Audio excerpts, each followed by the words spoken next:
자, 반갑습니다, 여러분. 날씨가 참 좋습니다. 이제 완연한 봄이 왔고요. 낮에 산책을 좀 했더니 이제 꽃봉오리가 피고 꽃들이 좀 올라오고 하고 있습니다. 하나님이 주시는 이런 일반 은총, 일반 계시를 통해서도 하나님의 선하심과 아름다움을 충분히 노래할 수 있는 계절이 다가왔습니다. 자, 오늘 나눌 말씀, 존 오웬의 참된 믿음의 특성과 능력, 참된 믿음의 특성과 능력, 페이지는 173페이지입니다.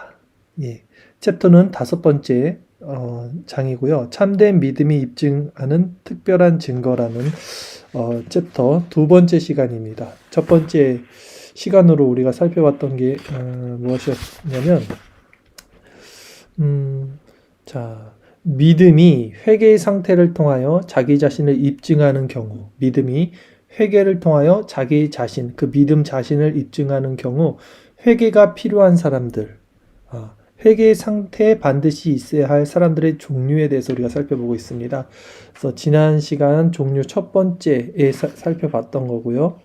오늘 이어서 종류 두 번째 173페이지 이어서 말씀을 전하도록 하겠습니다. 종류 두 번째, 회개의 상태는 과실을 범함으로써 하나님의 영광을 실추시키고 다른 사람들을 실족해 한 사람들에게 반드시 있어야 합니다. 자, 누가 회개의 상태에 있어야 됩니까? 과실을 범함으로 하나님의 영광을 실추시키고 다른 사람들을 실족해 한 사람들에게 회개가 있어야 됩니다. 구원 얻는 믿음을 조금이라도 가지고 있는 사람이라면 누구나 자신의 과실로 인해 하나님의 영광이 실추되고 다른 사람들이 실족게 된 것 때문에 회개의 상태를 매우 충실하게 유지하게 되어 있습니다. 다윗을 보면 알 수 있듯이 그와 같은 과실은 하나님의 백성들의 여러 죄 중에서도 하나님을 특별하게 격분시키는 죄입니다. 사무엘 하 12장 14절 말씀이죠. 이 일로 인하여 여호와의 원수로 크게 해방할 거리를 얻게 하였으니. 에스겔 36장 20절. 그들이 이른바 그 열국에서 내 거룩한 이름이 그들로 인하여 더러워졌나니. 로마서 2장 24절. 기록된 바와 같이 하나님의 이름이 너희로 인하여 이방인 중에서 모독을 받는도다. 이런 사실로 인해서 참된 신자는 끊임없이 자신의 죄를 생생하게 기억하게 되고 자신의 죄를 항상 자신의 눈앞에 놓고 보게 됩니다.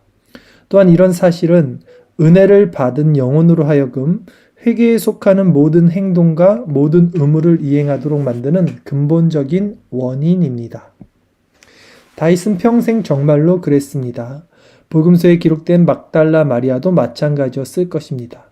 어떤 사람이든 이처럼 하나님의 영광을 가리고 다른 사람들을 실족해 하는 과실을 범하게 되면 그 사람에게 있는 믿음은 겸손하고 통회하는 심정을 그 사람 안에 지속시켜주며 교만과 마음의 높아짐과 부주의와 태만을 끊임없이 경계하도록 만들어주기 마련입니다. 또한 믿음은 그 사람으로 하여금 마음을 크게 낮춘 가운데 죄에 대한 분한 마음과 자기 자신을 반성하는 마음과 함께 경건한 슬픔과 부끄러움을 다시 갖도록 만들어주기 마련입니다. 이 모든 것이 제가 말하는 회개의 상태에 포함되는 것들입니다. 자신들의 과실로 인해서 하나님의 영광이 실추되었다는 사실을 알면서도 그것을 쉽게 잊어버릴 수 있는 사람들은 그 마음속에 그리스도인다운 정직함이 거의 없는 사람들입니다. 종류 두 번째 살펴봤죠? 간략하게 정리해드리면 하나님을 거역하고 사람을 거역한 그 죄를 짓는 사람들은 마음에 겸비된 심령이 있고 회개에 이르는데 이 회개가 항상 평생 그 마음 가운데 있어서 낮은 마음으로 인도한다라는 것입니다. 종류 세 번째 읽겠습니다. 회개의 상태는 여러 가지 혼란케 하는 정욕과 부패함을 가지고 있는 사람들에게 꼭 있어야 합니다. 자, 회개는 누가 필요합니까? 여러 가지 혼란케 하는 정욕, 부패함을 가지고 있는 사람들. 예. 다시 말해서 정욕과 부패함이 자신들의 영혼을 혼란에 빠뜨리거나 더럽히지 못하도록 그것들을 제압하지 못한 사람들에게 회개의 상태가 꼭 필요합니다. 왜 그렇습니까? 그와 같은 정욕과 부패함은 모든 시험과 결탁하여 자주 우리 영혼을 불안하게 만들고 상처를 입히며 더럽히기 때문입니다. 이런 일을 당한 영혼은 괴로움을 겪게 되고 구원해달라고 부르짖게 됩니다. 로마서 7장 24절 오라 나는 공고한 사람이로다. 이 사망의 몸에서 누가 나를 건져내랴. 영혼이 이런 상태에 있을 때 믿음은 영혼이 감쪽같이 속이는 죄의 기만성과 강력하게 쳐들어오는 죄의 난폭함을 막을 수 있도록 영혼으로 하여금 기도하게 만들고 신중히 처신하도록 만들며 부지런히 움직이도록 만듭니다. 누가 만드는 거예요? 믿음이 만드는 겁니다. 믿음이. 그러나 믿음은 여기에서 멈추지 않습니다. 믿음은 이 정도만 해놓고 그것으로 안주해버리는 법이 결코 없습니다. 믿음은 한 걸음 더 나아가 영혼의 궁핍하고 위험한 상황에 대한 인식을 마음 안에 심어주어 마음으로 하여금 지속적으로 경건한 슬픔을 충만히 가지게 하며 자기 자신을 끊임없이 낮추게 하고 회개에 속한 모든 의무를 꾸준히 감당하도록 만듭니다. 그렇죠?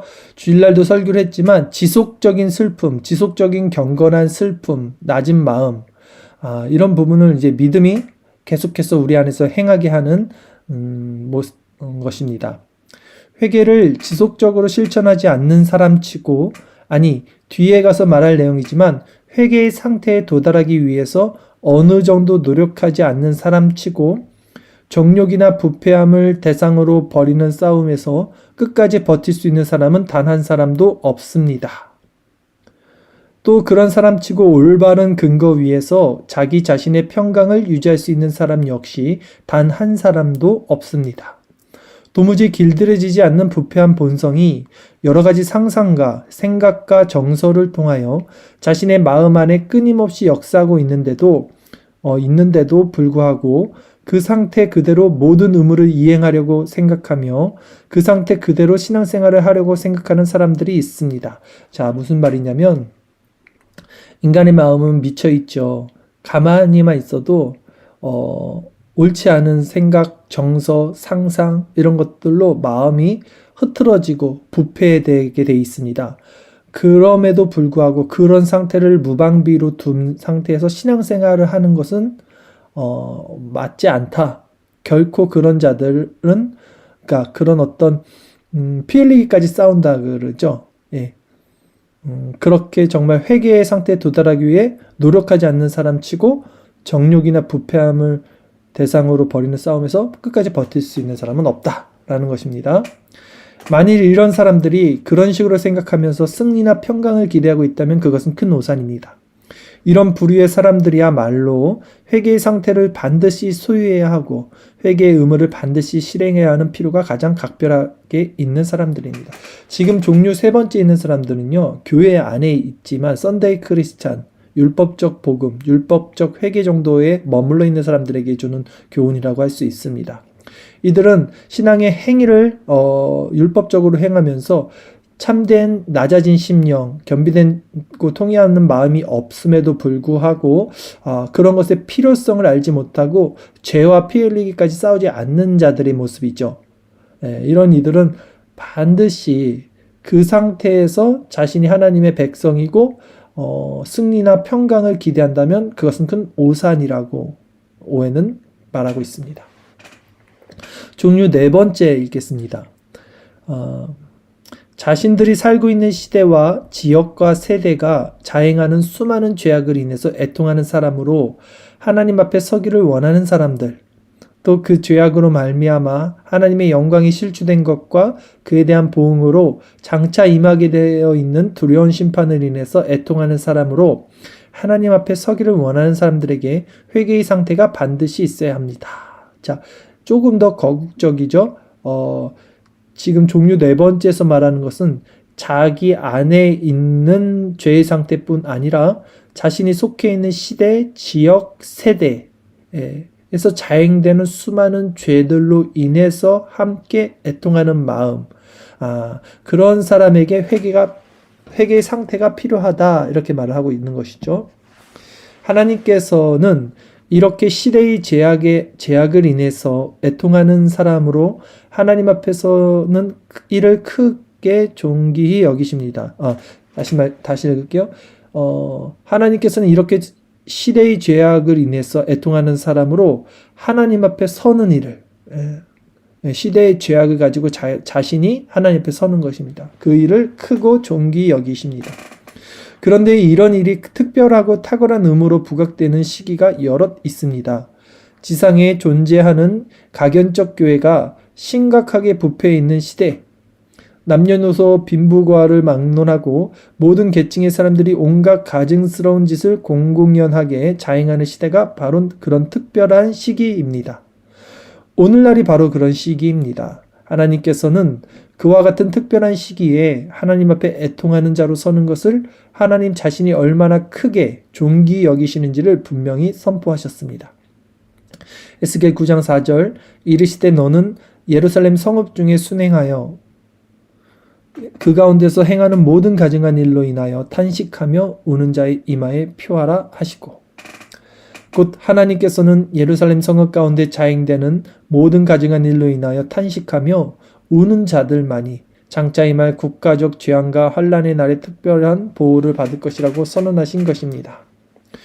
오늘날 우리들은 어떻습니까? 우리들이 살고 있는 시대, 지역과 세대 안에서 자행되는 죄악을 인하여서 또 그 죄악으로 말미암아 하나님의 영광이 실추된 것과 그에 대한 보응으로 장차 임하게 되어 있는 심판을 해서 애통하는 일이 우리 가운데 있습니까? 왜냐 이렇게 말하죠? 우리가 흔히 회개를 할 때 자신이 저지른 죄에 대해서 회개를 하는 경우들이 많은데, 오해는 지금 자신이 속한 시대나 지역, 세대에서 자행되는 죄악들을 인해서 회개하는 상태에 대해서 말하고 있습니다. 이것은 저는 그렇게 생각합니다. 하나님이 마음을 주신 그 하나님의 마음을 가진 사람들은 자신의 죄뿐만이 아니라 이 시대에서 자행하고 있는 하나님을 대적하고 있는 그 죄에 대해서 하나님의 그 시선으로 하나님의 마음으로 함께 고통받고 애통하는 심령이 있게 됩니다. 그렇기 때문에 그 시대와 세대 안에서 자행되는 그 모든 죄악이 하나님을 대적하고 있다는 그것으로 인해서 통회하고 회개하는 역사가 일어나는 것입니다. 또한 하나님은 그 하나님의 마음에 합해서 하나님의 마음 그 시선으로 그 세대를 바라보며 기도하는 그 자들을 존귀히 여기신다라고 말을 하고 있는 것입니다. 오늘날 우리들 대부분의 사람들에게 이 의무를 이행하는 일이 매우 빈약한 것만 같아 저는 두렵습니다. 그런데 우리가 지금 논하고 있는 회개의 상태가 없으면 이 의무를 감당하는 데 있어야 하는 마음의 상태에 결코 도달할 수 없으며 이 의무를 제대로 이행할 수도 없습니다. 구국기도회 같은 거 있죠.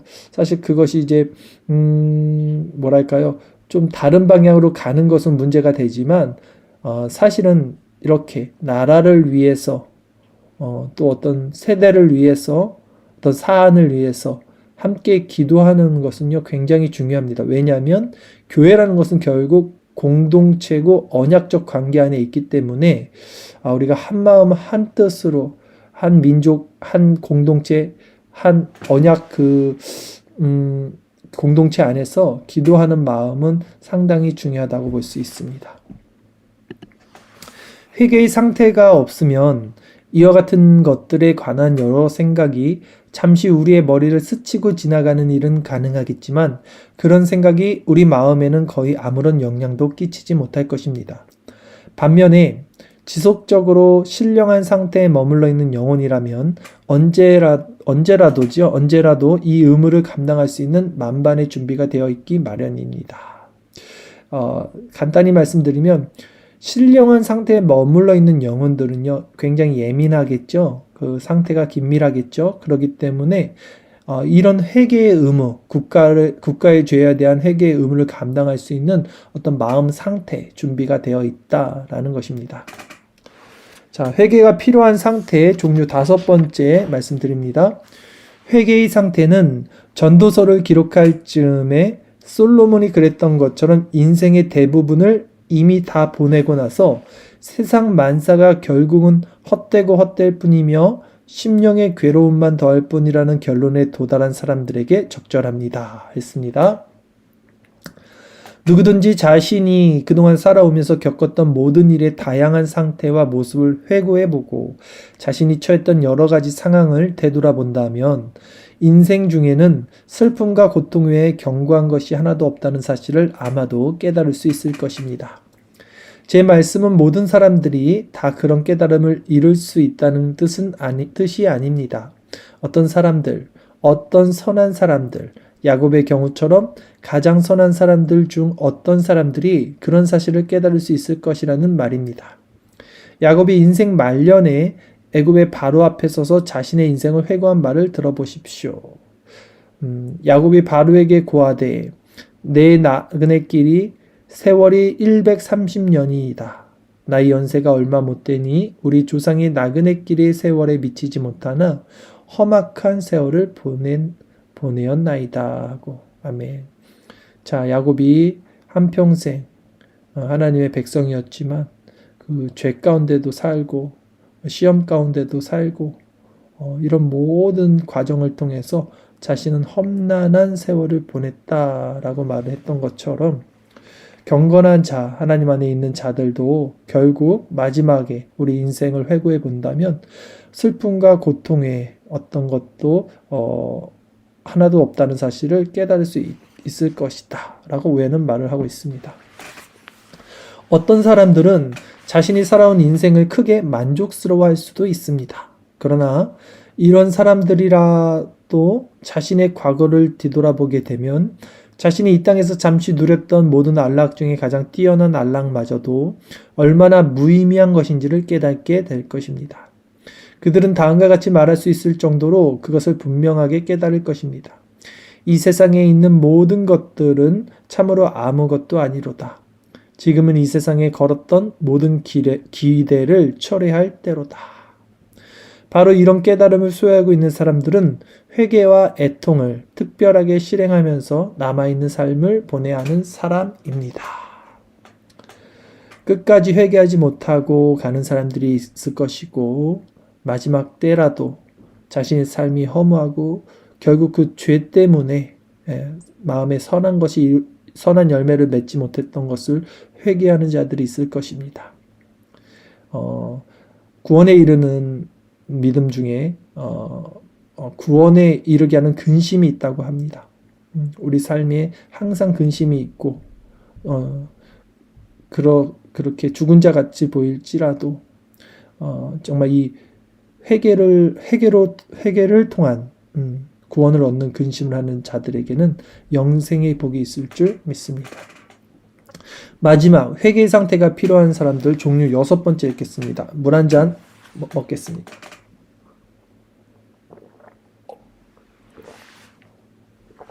종류 6번째, 그리스도의 사랑으로 말미암아 마음에 사랑의 상처를 입고 깊은 감동을 받아서 그리스도로부터 떨어져 지내는 것을 더 이상 견딜 수 없이 하고 그리스도가 계신 곳으로 가는 것을 가로막고 방해하는 것들을 기뻐하지 못하는 사람들에게 회개의 상태가 필요합니다. 이런 심경을 사도 바울은 고린도후서 5장에서 다음과 같이 묘사합니다. 과연 우리가 여기 있어 탄식하며 하늘로부터 오는 처소로 덧입기를 간절히 사모하노니 이 장막에 있는 우리가 짐진 것 같이 탄식하는 것은 벗고자 함이 아니요 오직 덧입고자 함이니 죽을 것이 생명에게 삼킨 바 되게 하려 함이라. 이러므로 우리가 항상 담대하여 몸에 거할 때에는 주와 따로 거하는 줄을 아노니 이는 우리가 믿음으로 행하고 보는 것으로 하지 아니함이로다. 우리가 담대하여 원하는 바는 차라리 몸을 떠나 주와 함께 거하는 그것이라. 아멘.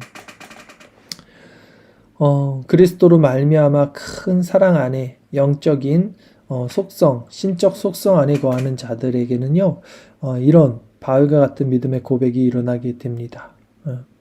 하나님 천국에서의 문지기가 땅에서의 첫날보다 소망하는 상태가 되는 것이죠. 이 말씀을 다시 한 번만 읽어드리면서 해석을 간단히 해드리고 넘어가도록 하겠습니다. 바울이 말을 합니다. 고린도 교회에 이렇게 편지를 쓰는 것이죠.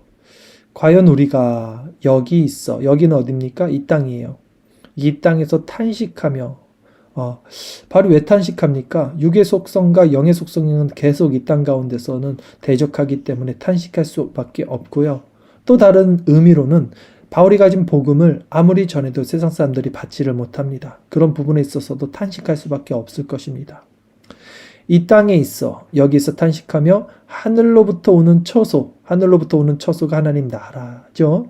덧입기를 간절히 사모하노니 이 장막에 있는 이 장막은 육체를 말합니다. 이 장막에 있는 우리가 짐진 것 같이 탄식하는 것은 이 육체는 짐입니다. 죄의 짐이죠. 수고하고 무거운 그 짐을 진 것 같이 탄식하는 것은 이 육체를 벗고자 함이 아니요. 그러니까 죽고자 한다는 것이 아니라 오직 덧입고자 함이니 즉 하나님 나라에서 새 하늘과 새 땅에 이르고 우리가 부활하기 원한다 것이죠. 오직 덧입고자 함이니 죽을 것이 생명에게 삼킨 바 되게 하려 함이라. 부활을 얘기하는 것입니다. 이러므로 우리가 항상 담대하여 몸에 거할 때에는 이 소망으로 우리가 이 육체에 거하면서도 담대하자는 것이죠.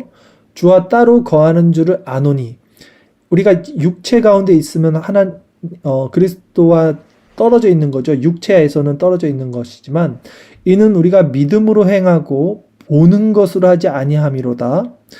그러나 우리가 육체 가운데서 주와 떨어져 있지만 우리가 담대하여 원하는 것은 뭐냐? 차라리 이 몸을 떠나 주와 함께 거하는 그것이라.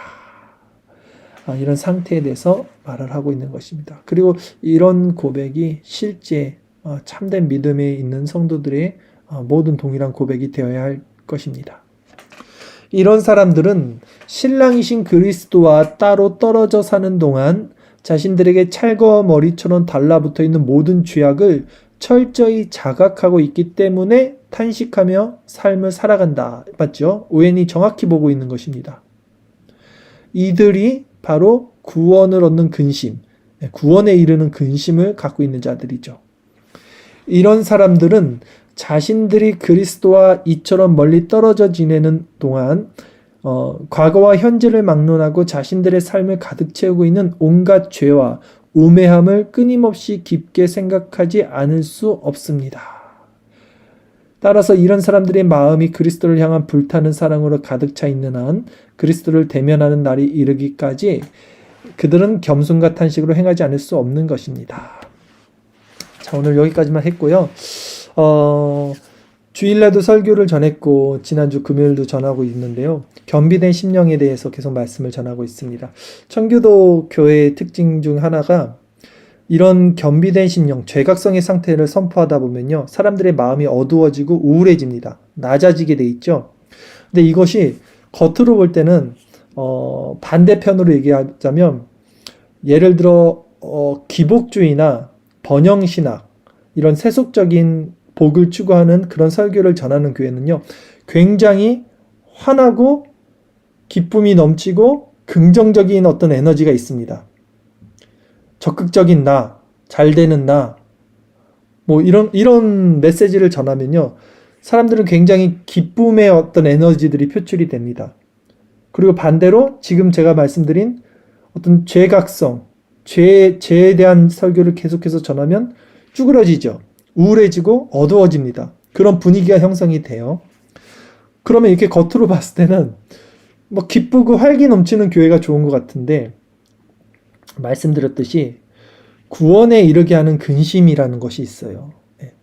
이 겸비된 심령, 낮아진 심령, 이 심령은요 굉장히 비참한 심령이지만 그래서 근심하는 심령이지만 그 근심의 끝에 그 마지막 그 바닥에서 그리스도를 바라보며 그리스도 안에서 소망 가운데 그리스도로 말미암은 힘을 얻으면요. 이 거칠해 하는 그런 표면적으로 기뻐하는 그 교회와는 비교할 수 없는 오리지널 마인드, 진정한 어떤 힘과 소망을 얻게 됩니다.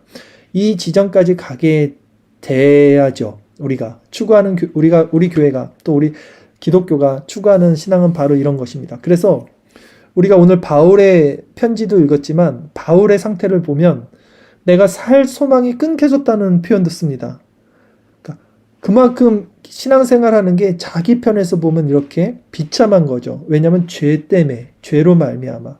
그렇다고 우리가 그 죄를 간과하고 보지 않고 이렇게 멀리 안 보고 그냥 막 우리 감정과 의지를 독려시키는 어떤 그런 세속적인 그 힘을 추구한다면 그렇게 기분 좋고 뭔가 이렇게 잘 되는 것처럼 보일지 모르지만 결코 그런 믿음은 구원에 이르는 상태로 우리를 인도하지 못한다는 것 여러분이 꼭 기억하시고 우리가 이 비참함과 죄 죽이기 또 죄각성 이런 상태에 있는 것이 우리 편에서는 이렇게 어둡고 낮아져 있고 이렇게 우울하고 침울한 이런 모습일지 몰라도 구원에 이르는 근심이라고 생각하시고 그 안에서 반드시 그리스도를 바라보며 정말 비교할 수 없는 기쁨과 어떤 소망, 은혜를 맛보시는 저와 여러분 되기를 바라겠습니다.